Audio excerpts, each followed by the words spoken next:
अस्सलाम वालेकुम dear students. आज हम टॉपिक पढ़ेंगे इन्वेस्टमेंट एंड पोर्टफोलियो एनालिसिस। ये इस कोर्स का पहला टॉपिक है और मैं हूं आपका course instructor Mohammad Wajid Razzaq. Course का नाम है इन्वेस्टमेंट एंड पोर्टफोलियो एनालिसिस। तो जैसे ही हम इस कोर्स का नाम सुनते हैं तो इसमें हमें दो लफ्ज़ जहन में आते हैं। एक है इन्वेस्टमेंट और दूसरा है पोर्टफोलियो। पूरे कोर्स का नाम है इन्वेस्टमेंट एंड पोर्टफोलियो एनालिसिस। तो अगर कोर्स हम पढ़ेंगे तो पहले ज़रूरी है कि हम इन्वेस्टमेंट जान सके कि ये क्या चीज़ है, और पोर्टफोलियो को भी थोड़ा बहुत समझ सके कि ये क्या चीज़ है। अगर हम इन्वेस्टमेंट की बात करें तो उसको हम डिफाइन कर सकते हैं कि investment is a process in which we allocate our funds to profitable projects and we expect future returns from our investment decision. इस डेफिनेशन को अगर हम देखें तो इससे पता चलता है कि इन्वेस्टमेंट क्या है। ये एक प्रोसेस है, इसमें हमने डिसीजंस लेने होते हैं, हमने फैसले करने होते हैं। हमारे पास जो फंड्स होते हैं वो फंड्स हम किसी प्रॉफिटेबल प्रोजेक्ट्स में इन्वेस्ट करते हैं और फिर हम ये उम्मीद रखते हैं कि फ्यूचर में हमें इसके बदले रिटर्न मिलेगा।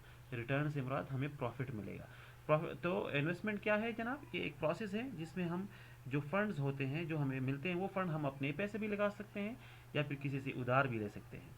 तो उनको हमने आगे प्रॉफिटेबल प्रोजेक्ट्स में लगाना है, कारोबार करना है उससे, या फिर कोई प्रॉपर्टी ख़रीदनी है, या फिर गोल्ड करेंसी, जो भी आपको मुनासिब लगे।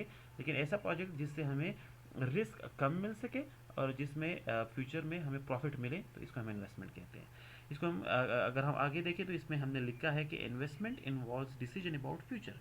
ये बात बहुत अहम है। इन्वेस्टमेंट चूँकि डिसीजंस है, फाइनेंस पूरा डिसीजंस ही है। फाइनेंशियल मैनेजमेंट जब हम करते हैं तो उसमें हम डिसीजंस ही लेते हैं, तो इन्वेस्टमेंट भी पूरे ये फ्यूचर डिसीजंस के लिए हम काम करते हैं। हर मोड पे आपको डिसीजन लेने पड़ते हैं और ये डिसीजन फ्यूचर के लिए होते हैं। और ये हम सबको पता है कि फ्यूचर का किसी को नहीं पता होता, लेकिन हम एनालिसिस करते हैं, हम स्टडी करते हैं, पास्ट एक्सपीरियंस देखते हैं कि पास्ट में क्या हुआ था, और उस बुनियाद पे हमारे पास नॉलेज आता है और उस नॉलेज के बेस में फिर हम डिसीजन लेते हैं कि हमने अपने पैसे कौन से प्रोजेक्ट में लगाने हैं जो फ्यूचर में हमें रिटर्न देंगे। तो अगर हम पैसे बोरो करते हैं या फिर अपने पैसे हैं, उन पे हमने डिसीजन लेना है पास्ट एक्सपीरियंस के बेस पे, आगे प्रोजेक्ट्स में इन्वेस्ट करने हैं इस उम्मीद के साथ कि फ्यूचर से उससे पॉजिटिव रिटर्न जनरेट होंगे। अगर मैं इन्वेस्टमेंट प्रोसेस को विजुअलाइज करना चाहूँ तो ये, अगर मैं सिंपल करना चाहूँ तो आप इसको देखिए। सबसे पहला स्टेप क्या है? या तो आप पैसे सेव करें या फिर उधार लें। और ये जब जो पैसे हैं ये अभी आपके पास करंट टाइम पे होंगे, जो आज आप करें आपके पास ये पैसे होंगे। आपने क्या करना है? दूसरे स्टेप में आपने ये पैसे इन्वेस्ट करने हैं, किसी प्रोजेक्ट में आपने ये पैसे लगाने हैं। जब आप पैसे लगा लें तो फिर आपने उसके लिए इंतज़ार करना है कि वो प्रोजेक्ट या जो इन्वेस्टमेंट आप अपॉर्चुनिटी है वो मिचेवर हो जाए। तो ये जितना अर्सा आप इंतज़ार करते हैं इसको हम होल्डिंग पीरियड कहते हैं। तो आप पैसे इन्वेस्ट करते हैं, फिर होल्डिंग पीरियड आता है, इसमें आप वेट करते हैं। और फिर जो फ्यूचर टाइम पीरियड है T+1, वो 1 साल भी हो सकता है, 2 साल, 3 साल, जितने अरसे के लिए भी आपने इन्वेस्टमेंट की है। जब वो टाइम आता है तो फिर आपने वो जो इन्वेस्टमेंट है उसको लिक्विडेट करना है और उससे आपने अपना रिटर्न जनरेट करना है। जो आपके पास रिटर्न आता है, या तो आप उससे अपने रोज़मर्रा के काम करते हैं या फिर वही रिटर्न आप लेके दोबारा री इन्वेस्ट करते हैं ताकि उससे और भी रिटर्न जनरेट हो। तो एक सिंपल इन्वेस्टमेंट प्रोसेस इस तरह होता है। लेकिन ये अब नेक्स्ट जो चैप्टर है, नेक्स्ट जो सॉरी टॉपिक है, उसमें मैं इन्वेस्टमेंट प्रोसेस पूरी डिटेल से बताऊंगा। ये इतना ईजी नहीं है। जो हम अभी जैसे मैंने फटाफट बात की कि आपके पास पैसे हैं उसको आप प्रोजेक्ट में लगाएं या फिर किसी ऑप्शन में उसको इन्वेस्ट करें, तो आप कौन से ऑप्शन में इन्वेस्ट करूँ? मैंने ज़मीन में पैसे लगाने हैं, सोना ख़रीदना है, गाड़ियाँ ख़रीदनी है, कोई कारोबार करना है, बॉन्ड्स ख़रीदने हैं, शेयर्स ख़रीदने हैं, ऑप्शंस, फ्यूचर, फॉरवर्ड, बहुत ऑप्शंस हैं। उनमें ये पैसे कहाँ लगाने हैं? ये कॉम्प्लेक्स प्रोसेस है, इसको हम आगे पढ़ेंगे। लेकिन यहाँ तक आप सिर्फ इतना समझें कि हमने जो हमारे पास फ़ंड है वो हमने किसी प्रोजेक्ट में इन्वेस्ट करने हैं और फिर उनको होल्ड करना है, और फिर होल्डिंग पीरियड के ख़िताब पे उसको लिक्विडेट करना है। जो प्रॉफिट जनरेट होगा उसको या तो यूज़ करना है या फिर आगे री इन्वेस्ट करना है। अभी ऑप्शन आता है कि जैसे कि मैंने कहा कि हमने पैसे किसी प्रोजेक्ट में लगाने हैं, तो क्वेश्चन आता है कि हम ये पैसे कहाँ लगा सकते हैं? अगर हम इन्वेस्टमेंट करना चाहें तो कितने ऑप्शंस हैं? तो मार्केट में बहुत सारे ऑप्शंस हैं और उन ऑप्शंस के अलग अलग रिवार्ड भी हैं। अब जैसे कि यहाँ पे मैं कुछ के एग्जांपल देता हूँ। आप किसी दूसरे को लोन भी दे सकते हैं, किसी दूसरे को कर्जा दे सकते हैं, जो भी, इसको भी हम एक इन्वेस्टमेंट कहते हैं। आप अपने पैसे लेते हैं, दूसरों को उधार देते हैं, वहाँ से जो रिटर्न जनरेट होता है उसको हम इंटरेस्ट बोलते हैं। तो इस्लाम में तो इंटरेस्ट मना है, लेकिन कन्वेंशनल फाइनेंस में ये एक अच्छा खासा सोर्स है इन्वेस्टमेंट का। या फिर आप सोना खरीद सकते हैं। जब सोना आप खरीदेंगे, उसको होल्ड करेंगे, तो ज़्यादा चांसेस हैं कि उसकी वैल्यू में अप्रिसिएशन आएगी। उसकी वैल्यू डिप्रिशिएट भी हो सकती है, लेकिन आजकल जब आप मार्केट की कंडीशन को देखें तो सोने की कीमत ऊपर ही जा रही है, नीचे आने के चांसेस बड़े कम होते हैं। या फिर आप जी इंश्योरेंस प्लान खरीद सकते हैं, उससे आपको रिवार्ड कैसे मिलेगा? वो आपको प्रॉमिस्ड फ्यूचर बेनिफिट्स देगा। या फिर आप रियल एस्टेट में इन्वेस्टमेंट कर सकते हैं, जैसे ज़मीन खरीद ली या कोई बिल्डिंग खरीद ली, या उसकी वैल्यू में अप्रिसिएशन आती है, वो उसके वक्त के साथ उसकी कीमत बढ़ती है, जिससे आपको रिटर्न मिल सकता है। आप शेयर्स खरीद सकते हैं, शेयर से आपको डिविडेंड मिलेगा या फिर कैपिटल गेन मिल सकता है, या आप एक नया कारोबार कर सकते हैं जिससे आपको प्रॉफिट जनरेट होगा। और इसके अलावा भी बहुत ऑप्शंस हैं जो वक्त के साथ साथ हम पढ़ेंगे, और इनमें से आप किसी भी ऑप्शन में पैसे लगा सकते हैं। आप इनमें से एक चीज़ में भी अपना सारा पैसा लगा सकते हैं, या फिर आप इनमें से मुख्तलिफ चीज़ों को इकट्ठा करके थोड़े थोड़े पैसे लगा सकते हैं। ये दोनों ही इन्वेस्टमेंट के तरीके हैं जो हम इस कोर्स में पढ़ेंगे। अब दूसरा जो लफ्ज़ इस कोर्स के टाइटल में है वह portfolio. So what is portfolio? अगर नॉर्मली मैं बात करूं तो पोर्टफोलियो से मुराद होता है कि जो आपके पास किसी भी चीज़ की कम्बिनेशन हो उसको आप पोर्टफोलियो कहते हैं।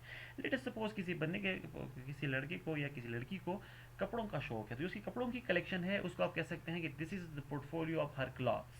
किसी के पास मूवी की कलेक्शन है तो this is the portfolio of your movies. किसी के पास फ्लावर्स कलेक्शन है तो you can call it the portfolio of my flowers. तो पोर्टफोलियो नॉर्मली हम कहते हैं द कम्बिनेशन ऑफ एनीथिंग। लेकिन अगर हम फाइनेंस में बात करें, हम इन्वेस्टमेंट के में बात करें, फाइनेंशियल टर्मिनोलॉजीज यूज़ करें, तो फिर पोर्टफोलियो का लफ्ज़ होता है कि आप अपने पैसे इन्वेस्ट करने जा रहे हैं, तो आपने ये किसी एक चीज़ में इन्वेस्ट नहीं करने, बल्कि आपने अपने पैसे मुख्तलिफ चीज़ों में लगाने हैं। तो जब आप एक से ज़्यादा चीज़ों में लगाते हैं तो आप कहते हैं कि जनाब ये मेरा पोर्टफोलियो है। सपोज़ कुछ पैसे आपके बॉन्ड्स में होंगे, कुछ शेयर्स में होंगे, कुछ से आपने गाड़ियाँ ली होंगी, कुछ से आपने प्रॉपर्टी खरीदी होगी, तो आप कह सकते हैं कि जनाब मेरी ये पोर्टफोलियो है, उसमें रियल इस्टेट हैं, गाड़ियाँ हैं, बॉन्ड्स हैं और शेयर्स हैं। अगर इसको हम स्पेसिफिकली डिफाइन करना चाहें जिस तरह हेनरी मार्कोविट्स ने किया था, तो वो है कि the combination of financial securities in other assets in such a way that can maximise your return at a given level of risk, और that can minimise your risk at a given level of return. क्या मुराद? इससे मुराद ये है कि आप combination of financial securities लेते हैं या कुछ एसेट्स या फाइनेंशियल सिक्योरिटीज़ का आपने इस तरह से कम्बिनेशन बनानी है कि वो आपके एक ख़ास पॉइंट पे आपके रिस्क को ज़्यादा से ज़्यादा करे, या फिर आपका किसी एक ख़ास पॉइंट रिस्क पे आपका रिटर्न ज़्यादा से ज़्यादा करें, या फिर बेशक रिटर्न ज़्यादा ना करें लेकिन वो आपका रिस्क कम से कम करें। तो या तो वो रिटर्न मैक्सिमाइज़ करें या फिर रिस्क मिनिमाइज़ करें, इन दोनों।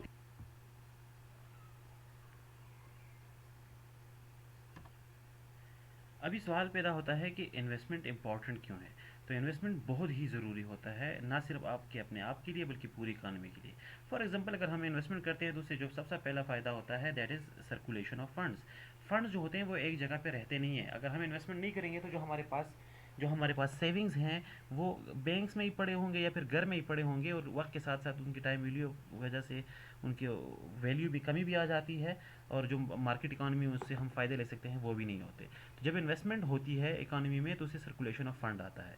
दूसरा जो होता है वो आपकी टाइम वैल्यू ऑफ मनी को सेव गार्ड करता है, आपको फ्यूचर में रिटर्न देता है, मार्केट में जॉब अपॉर्चुनिटीज़ होती हैं इसकी वजह से, इनकम इनक्वालिटी ख़त्म होती है, और पूरे मुल्क के इकोनॉमिक डेवलपमेंट में उसका एक अहम रोल होता है।